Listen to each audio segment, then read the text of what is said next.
Okay, that's good. All right. Hey, hey, hey. Hello, my friends.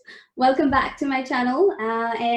Today, as promised, I have a very special guest here, and he is the co-founder of My Emotions Matter, Mr. Sagar Satyal. Thank you so much for coming here. So let me introduce our guest and tell you a little bit about his biography. So Mr. Sagar Satyal, having represented Nepal and South Africa in 2013 in the CMA Global Business Challenge, he knew that he wanted to work in education sector upon realizing the gulf between Nepal and the rest of the 23 other participating countries. When a near-death escape during the 2015 earthquake turned his life upside down, he was forced to reflect on the shortness of life and what really matters in the end. A self-directed learner, he was drawn to the concept of emotional intelligence. It dawned on him that despite being labeled a topper by family and friends alike all throughout his life, the most important skill of emotional intelligence were nearly non-existent throughout his formal educational years. And transforming his personal suffering into meaning, he has been on a redemptive journey of designing and facilitating self-reflective learning experiences to cultivate the superpower of emotional intelligence, subsequently leading to the inception of My Emotions Matter in 2018. Sagar has delivered sessions with graduate students at the University of Pennsylvania's Graduate School of Education and also Institute of Development Studies, UK, sharing his experience of working in self-emotional learning in the context of Nepal.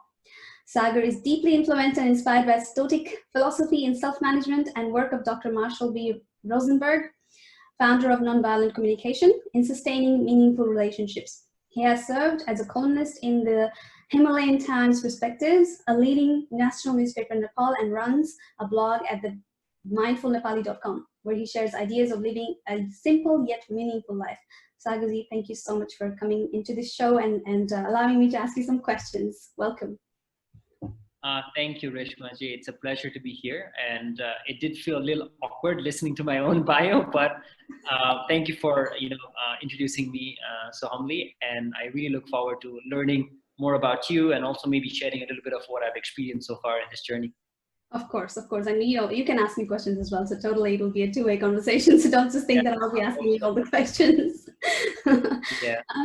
My Emotions Matter. So I know you founded it in 2018 and everything. So tell us a little bit about this topic itself. Like, why does our emotions matter? I don't think we'd have to go very far. So, just right now, as we are doing this live on Facebook, we're recording this, right? So the emotional state that you're in and I'm in right now, I think that will have a big impact on how this conversation goes further. I'm sure we've all had experiences where we had a big presentation coming up, or we had this really difficult conversation to be had with someone, but because of the emotional state that we're in, we probably ended up saying things that we thought we would not say, and we tended to make things worse as well, right? So generally speaking, our emotional states affect everything that we do, from how we learn to the decisions we make, how we treat others, and our personal well-being. And a lot of times what tends to happen is we are not very aware of how we are feeling at any given moment. And this, for me personally, it took me a long time to realize this very thing, that, how I feel at any given moment. It's like I'm wearing this glass right now. So this is a powered glass. So I have a bad eyesight. So I need to wear this so that the vision is clear, right? So I think with emotions, it's also a lens through which we see the world. So there are times when we are sad and we tend to think that the whole world has become a sad place, but that in fact is not true, right? It's just our subjective experience that tells us that the whole world has suddenly become a sad place. Or conversely, if we're feeling really excited, we probably tend to overestimate what we can do. And then maybe we overpromise to friends and family, and the next day now we are very answerable to them, and that gets us into trouble as well. So that's why I think emotions matter a lot, because as human beings, I think we're highly emotional. We're driven by the emotional states that we are in. And I think that's why emotions matter, because they affect everything that we do. Absolutely. Emotions are just so important. It's a part of our lives, and knowing how to regulate them and being in charge of them definitely makes a big difference in your daily life. I totally agree with that. Okay, so moving on. So you said emotional intelligence is actually a mindset. Somewhere in one of your videos, I heard you say that, and I was very fascinated because I'm a mindset coach myself. I help people, bring about changes from their mindset through their subconscious mind and everything. So this kind of got my attention. So tell me a little bit about this concept that emotional intelligence is a mindset. So I'm of this firm belief that our mindset shapes everything that we do.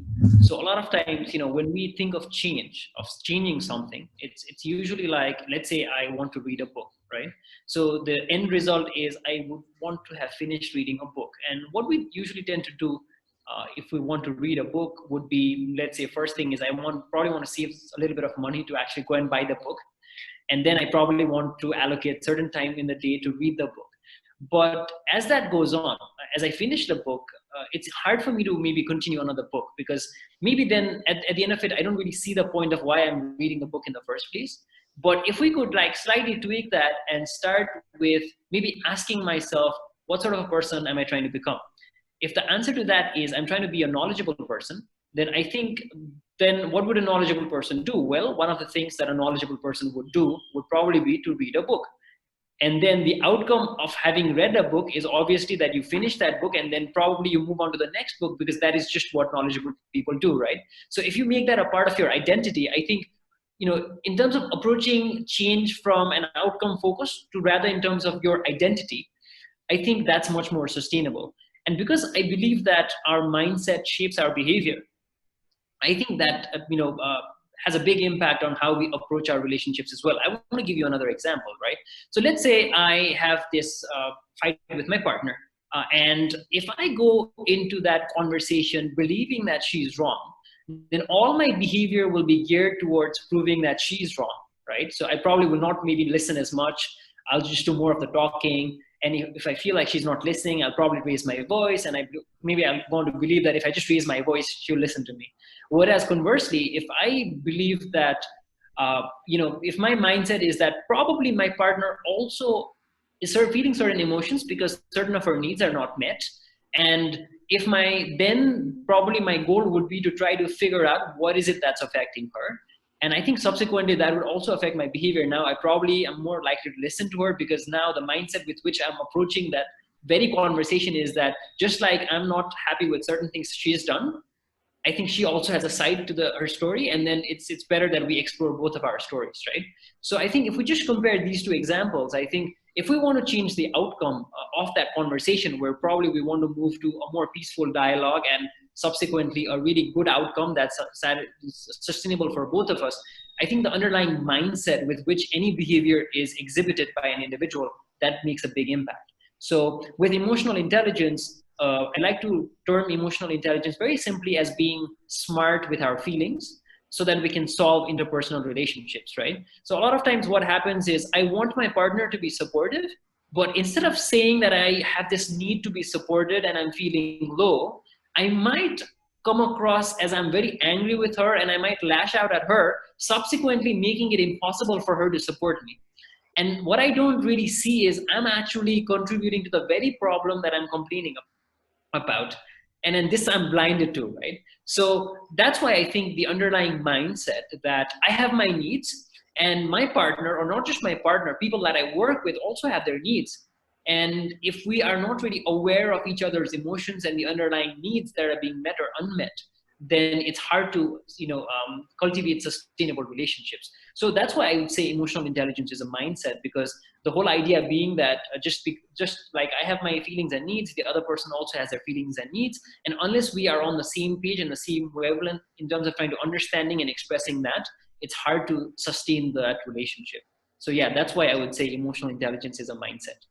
That's amazing how you put it out there, and it really connected with me because the outcome, like how what you focus on, you said about being focused on the outcome, that it resonated with me so much because, like say when I have an argument with my partner, like definitely what is the outcome of all of that, like, right? And so if I go with the, as you said, if I go with the outcome of actually winning an argument, then obviously my intention, what my actions will be totally different. And that's why, because my intention is never to win an argument, just to settle the problem. And sometimes I find myself really angry, and I know that when I'm angry, I'm like kind of shut down.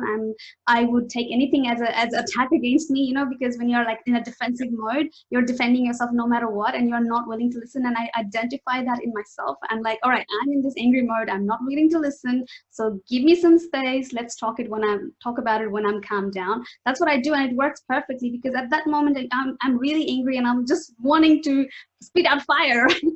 That's what I want to do. And then, like, I think identifying your intention and then your emotions at that moment, and actually working to control it, and like, taking the time if you need to, I think that works really wonders. And I think that's what you confirmed as well. Like, it just, yeah, it makes more sense now. Yeah.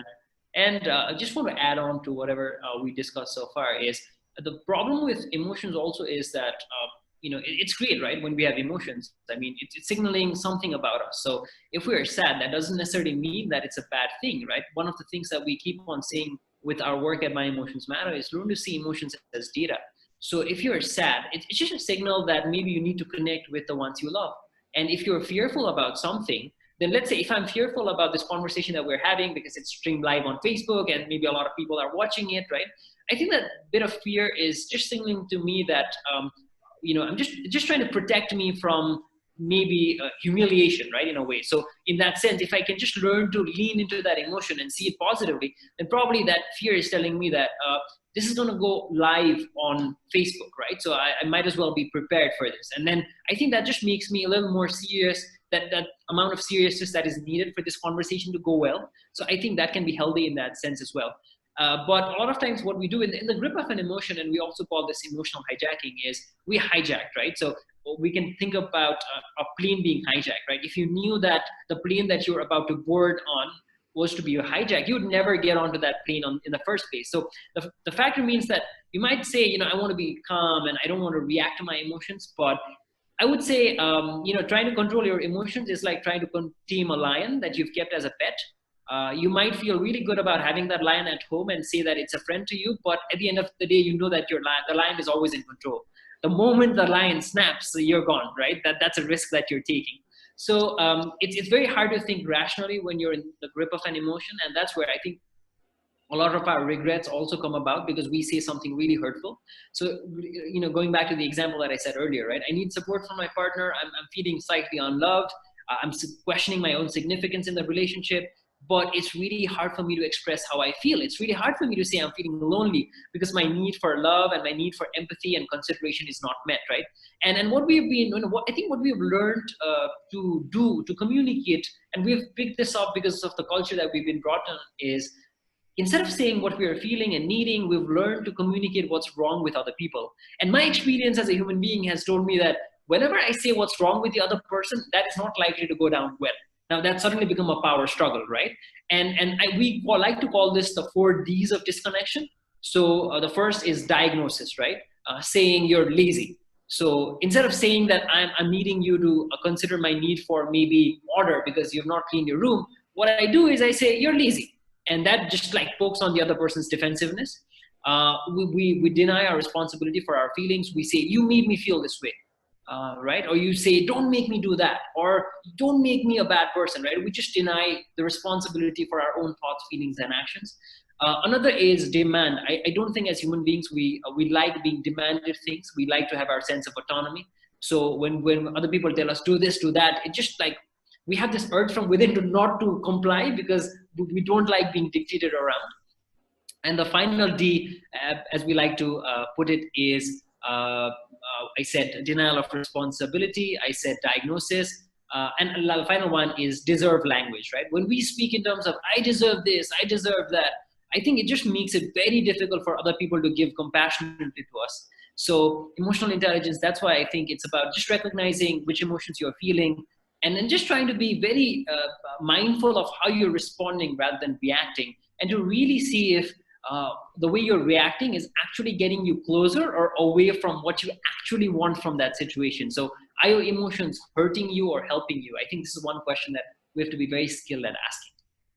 Yeah, and totally, not a lot of people are aware, as you said in all those examples. Like a lot of people, I think a lot of people wouldn't even know that what they want. Like they're snapping, like say you're snapping at your partner. What you really need is like that love and connection, but you don't even know what you need. Like really, what is it that you need to say? And you just snap, and you don't know why you're snapping as well. Like it would be so like a lot of people live unconsciously in that matter as well. Would you agree? Yeah, I would definitely agree with that. And I don't think I'll have to go any further than myself to say that, I've lived like that for a lot of number of years in my life. And, that's where we were just having this conversation off air also. And I said I could connect with you on so many levels, it was around 2015. And that was like there in my bio as well. When the earthquake happened, that's when I realized that a lot of things that I'd never really considered or thought about were things that were really important. And especially when the earthquake happened, I could see this, like you said, this unconscious reaction to things, because people, what I realized was, because we could not live in our house, for those of us who are not from Nepal and who are probably are like missing the context, we had two massive earthquakes in 2015. One was a 7.8 magnitude in magnitude, and another was 7.2. So those are like massive earthquakes, and a lot of people died. There was a lot of destruction. Thankfully, I survived, but it just put things into context, and we couldn't stay in our own house, so we'd settle in open spaces. And that's where I got to see a lot of my neighbors, panicking. And of course, it was a difficult situation, right? But what I noticed was people were not really aware of the kind of negative emotions that they were going through. And they were also not really mindful of the kind of impact that they were having on those around them, right? So they would just come and say, oh my God, I just like heard this, right? It's going to be like, forget about 7.2, it's going to be a 9 Richter earthquake and all of these things, not really realizing that, working on these assumptions or just getting swayed by your emotions might in fact cause havoc in someone else's internal life, right? And this really made me question a lot of, the way we live our life. And just adding on to what you were saying, I definitely agree with you. I think this is something that people don't really think about, but because it governs so much of our reactions and our responses, I think it's very important that we just take a step back and just to see, how am I feeling right now, and how the way I'm seeing things is obscured by the emotions that I'm going through, and how that might not actually be true in reality. It might just be my projection, right? Totally, I get it. I'm just loving what you're sharing.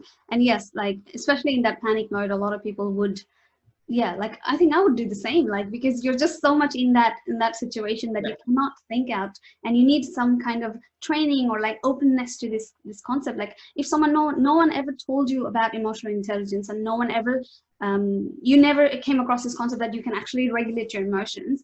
Yeah, people don't know that, right? And totally, it will have a totally different like impact. And in that particular scenario, like obviously in that earthquake scenario, if people knew that they could control their emotions and the impact of their emotions, their reactions would be totally different. And yeah, and that's what we are working towards educating, isn't it? Because that's what I do as well. Like in my coaching has a big part of my coaching is also managing emotions.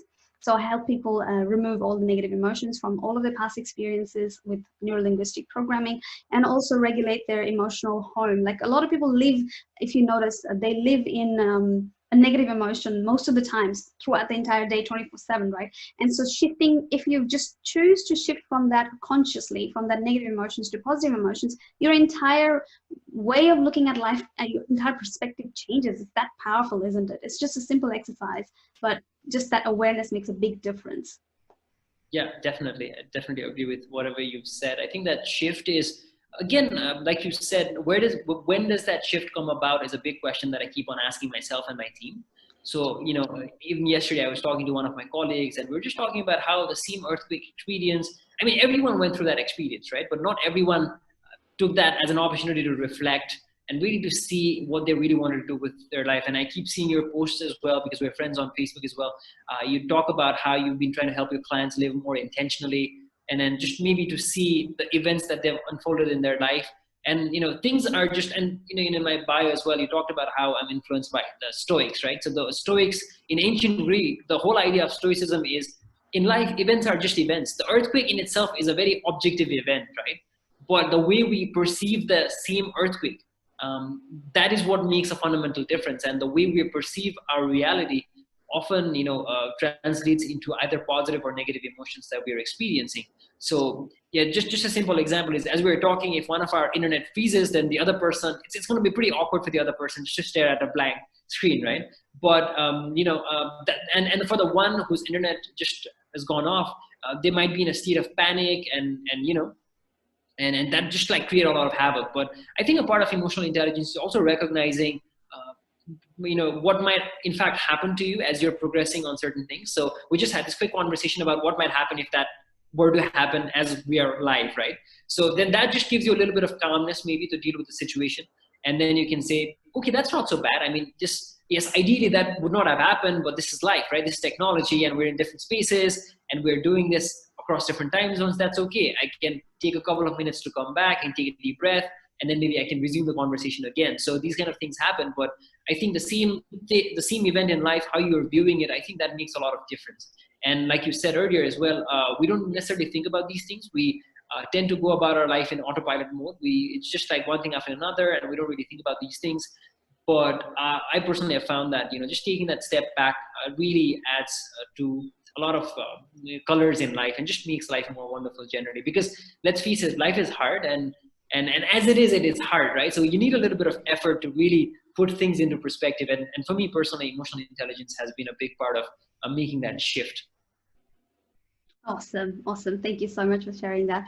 So I want to put it in a bit of a perspective of workplace and working relationships and stuff like that. So obviously, emotional intelligence is not just about knowing your own emotions, but also being aware of what the other person is feeling, and being able to control and regulate, each other's emotions, and like, manage the environment as well. So it must be very, like, just the thought of it kind of says to me that it's very important when it comes to workplace as well, right? In the workplace environment. So how does this being emotionally intelligent help you in your work life or your career life? Like how helpful would it be? Like, can you give us some examples of what you've seen, obviously, because you work with a lot of corporations, right?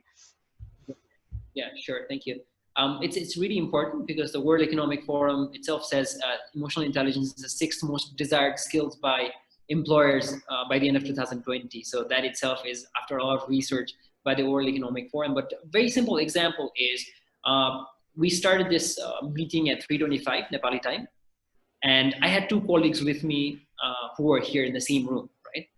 And I had talked about the fact that we would be having this conversation yesterday, and they were paying attention to whatever I was saying, and they made sure that they left the room by 3 so that I would have enough time just to prepare for this, and probably to lock the door, so that as I would be having this conversation with you, no one would come and disturb me as we were being live on Facebook. I think that's a really good example of just how, if somebody just pays attention to what's going on for those around them and just tries to make someone else's life easier, that's a really good example of emotional intelligence, right? Another example could be, we've seen a lot of cases of how the best, or the star performer, the so-called star performer in a team, creates a lot of problems for those around them, because he or she maybe does not really listen, does not really see people around them as people, or just sees other people as obstacles or as vehicles to further their own goals. So again, that also creates a lot of problems, because when you join an organization, you join by submitting your CV, and in your CV you have a lot of achievements about things that you can do on Microsoft Excel, or things that you can do with a spreadsheet, or things that you can do with a presentation. But what does not really show is the baggage that people are carrying into the organization, right? So we talked about this earlier as well, about the baggage. So I might be a great performer, I might be a great presenter, but then let's say I have this blind spot that I don't really see, that I need a lot of attention from my teammates, and I constantly need people to come and ask for my approval, or else I don't really count them as people. And I make it incredibly hard for those around me to work with me, because if you're not really coming to me and asking for approval, then I will not really oblige, right? I'll not be pleasant to be around. But of course, if you go and try to confront this person, then he or she will be the first person to deny that, right? He or she will say, I'm just doing my job, I'm just putting my head down and doing my job.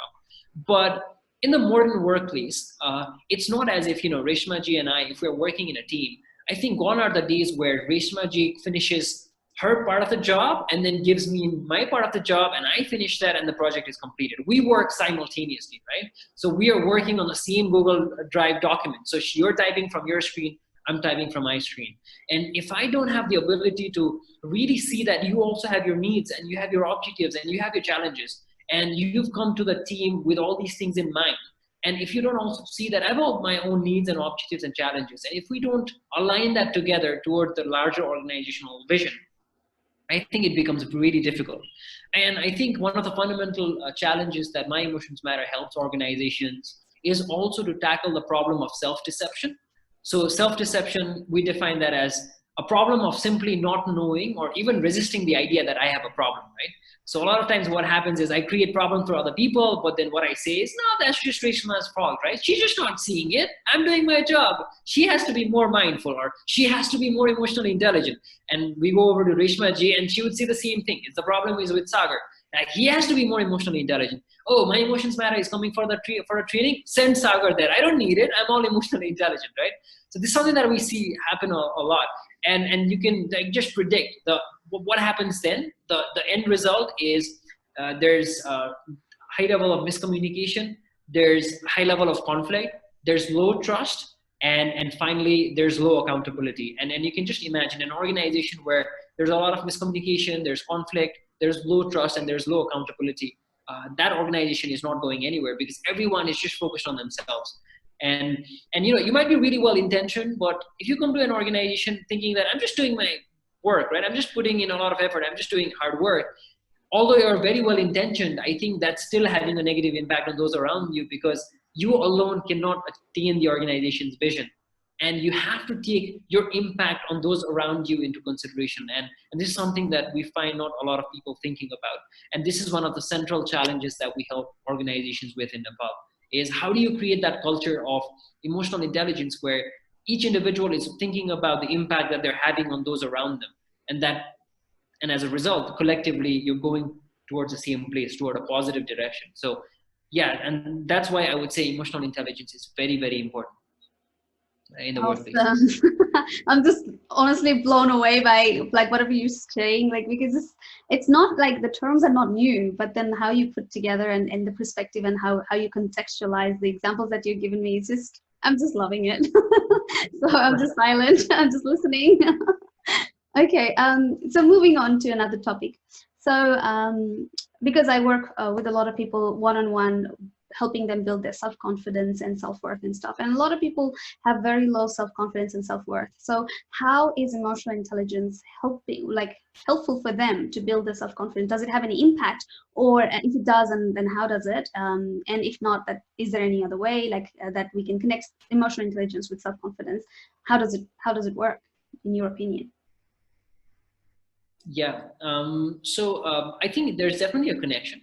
But because it's something that you I think is more of your forte, but I'd also love to hear from you after I finish my part of the conversation. I'd like to hear how you've been doing it. But the linkage that I see is with emotional intelligence, the part of emotional intelligence that has to do with self-awareness and self-management is, I'll give you a really simple example. And I like to give very simple examples to contextualize it. So let's say I'm somebody who is responsible for making a pitch for my company, right? So let's say I have a meeting at 1 that I have to go and pitch, right? Let's say I'm somebody who also struggles with self-confidence.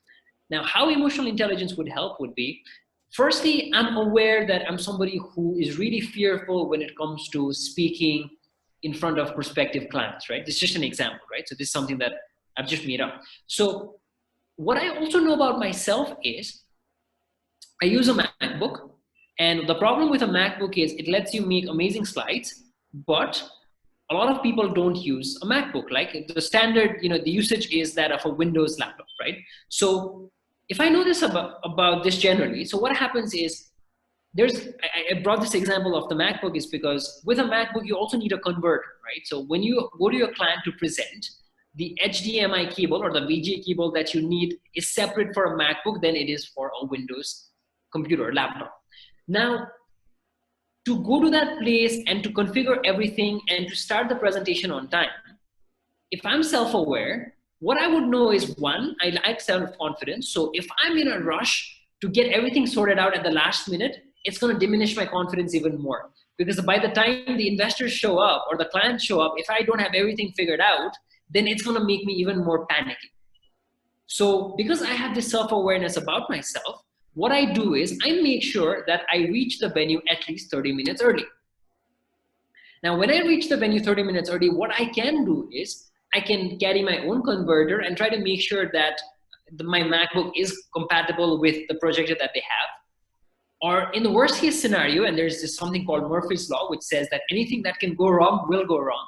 So in that case, if that does happen, what I can do is I can quickly maybe transport my Keynote file. So Keynote is a software that we use to create presentations in a MacBook. So I can probably quickly convert my Keynote presentation into a PowerPoint presentation and just get rid of my own laptop and probably make use of a Windows laptop that's available in that office. But if I don't know these, seemingly innocuous small things about myself, then it's very hard to deliver a power-packed, confident presentation come 1 p.m. So how I would link self-confidence with emotional intelligence is just trying to identify what things trigger you, right? And just, if you're the kind of person who needs to be at a venue before it's the actual time, just give yourself 10 minutes to take a deep breath and prepare yourself so that it helps you be more confident. I think that bit of self-awareness is immensely important just for you to be more confident while you're presenting. So that is how I would link it. And another way I would link it is just to identify the triggers that you have in your life and the subsequent emotions that you feel as a result of that. And I think that itself would also, help you become more aware of yourself. And I think once you're more aware of yourself, you're generally more aware of what your strengths are and what your weaknesses are. And subsequently, maybe if you focus more on your strengths, then naturally too, I think the outcome would be that you maybe go about your life with more confidence. And I'm sure you can add more dimension to this, but I'm just giving a very brief, I think, connection that I see between self-confidence and emotional intelligence, because whenever there's self, I think self is a big component of emotional intelligence because it is so much to do with you understanding yourself. But I would like to throw the question back at you, because I would love for this to be a two-way conversation as well, is I would love to explore and I'm sure this is different for different people, because I'm sure it's not a very standard way you go about it, but generally, what is that process like for you when you're dealing with your clients as you help them navigate the journey of being more self-confident? Right. Because I take a very neuro-linguistic programming approach. So for me, lack of self-confidence comes from a lot of fear or anything that you have, like a negative emotions associated with your past experiences. So for example, we were in a classroom giving a presentation and you really were scared, because you had no idea what to do, and all the public, then because you have associated so much fear for that moment, now you are fearful for presentations for the rest of your life because you've taken that as a learning, right? And so that's where your lack of self-confidence comes from.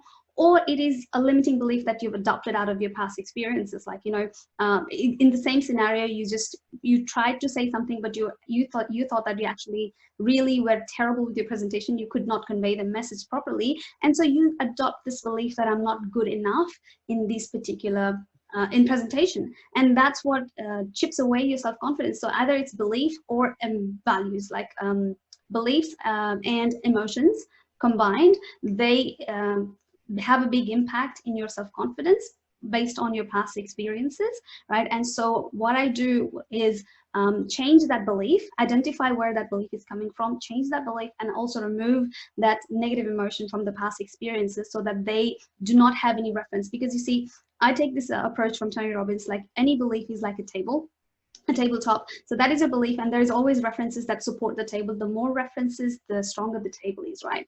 And so that I look at those references. Where is this belief coming from? You might have had a failed presentation. Someone could have told you suck at presentation, right? And just you were comparing yourself with someone else who was really good in your classroom, and you're like, I'm so terrible compared to them. It could be ideas, it could be experiences, it could be just something that you read or someone else said something to you. So I look at all these references, and then then I cross question those references, and then I tell them, okay, look, is that really true? And when I start asking those questions, often people find like it's not really true, because when people are always focused on one or two particular incidences that have caused them to have low self-confidence, but then they forget about all the other times when they were perfectly fine in other settings. And like, you probably sucked at that classroom presentation, but when it comes to managing your group of friends, on a tour or something, you're amazing. And so people tend to forget that and just rely on this particular instance that you failed, and that chips away their self-confidence because they're focusing on the wrong thing or the wrong learning from that particular incident. So my approach is to change that learning, make them see it through different light, and change that reference for that table so that they can establish new references and establish a new belief. And that almost immediately just kind of changes their entire perspective, and the self-confidence just kind of booms out. So that's what my approach is. Yeah, I especially love that TiVo analogy. I think that's something that I'm going to take back from this conversation. So thank you so much for sharing that. I loved it. It's a Tony Robbins analogy, actually. I love Tony Robbins, and it's in his book. I adapted that, and it's just very powerful. So yeah, totally.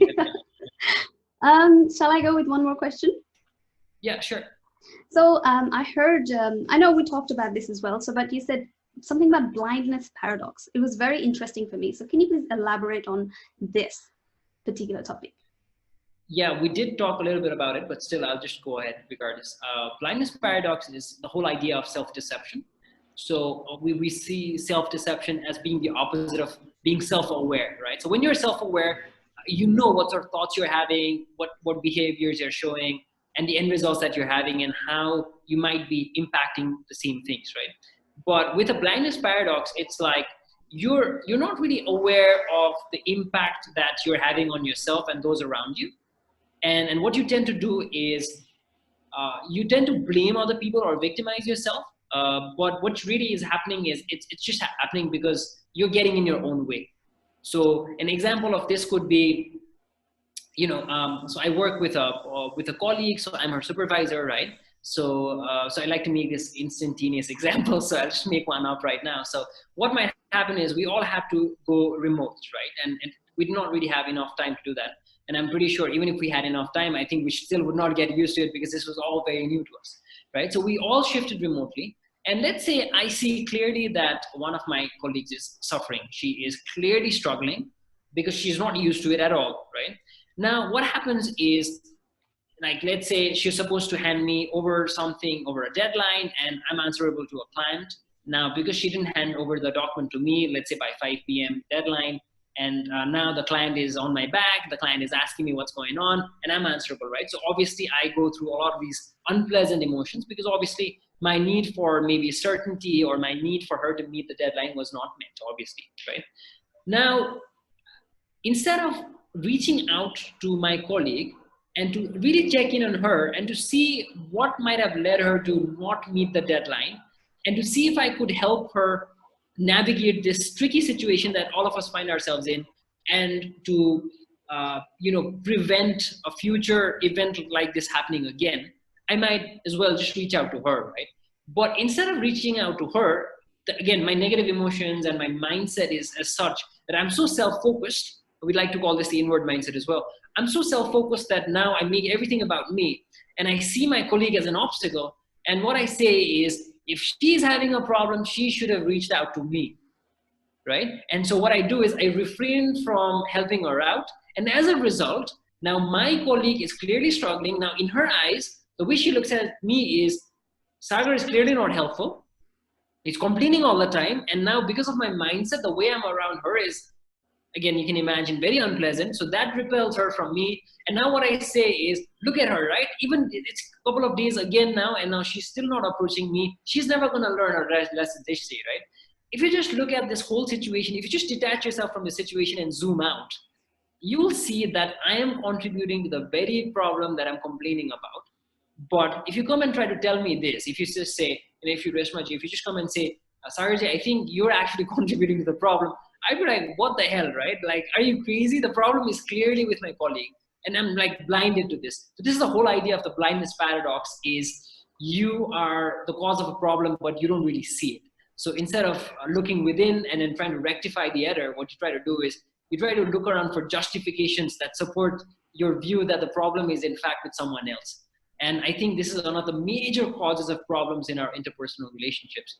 And then this is again one of the fundamental problems that we try to help people and organizations solve is how do you get people to see what they don't want to see, and really make them self-aware in a way where they're aware that whatever I say and do has an impact on those around me.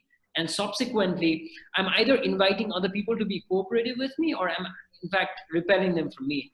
And then that comes from the mindset with which I'm viewing everyone. So either I'm seeing people as people who have needs and objectives and challenges, or I'm seeing others as obstacles that I need to overcome. So I think this makes a fundamental difference. So that is what I would say a blindness paradox is. Very interesting. And as you were saying all of that, I was just, you know, how we do it. Like we try to compare it with our own knowledge and try to make sense out of it, right? So what I was doing in the back of my head was I came across this, like there's a similar concept in NLP and we call it cause and effect.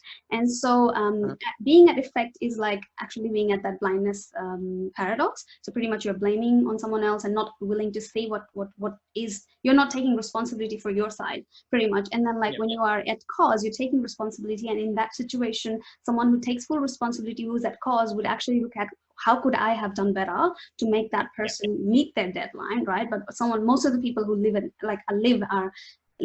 effect, and they are unconscious, obviously, and they tend to blame and not see, like as you said, self-deception, not see their own fault and not take responsibility and just try to blame it on others, and it just escalates the whole thing. So yeah, like it was very, very interesting to see, like we have some common things in that aspect.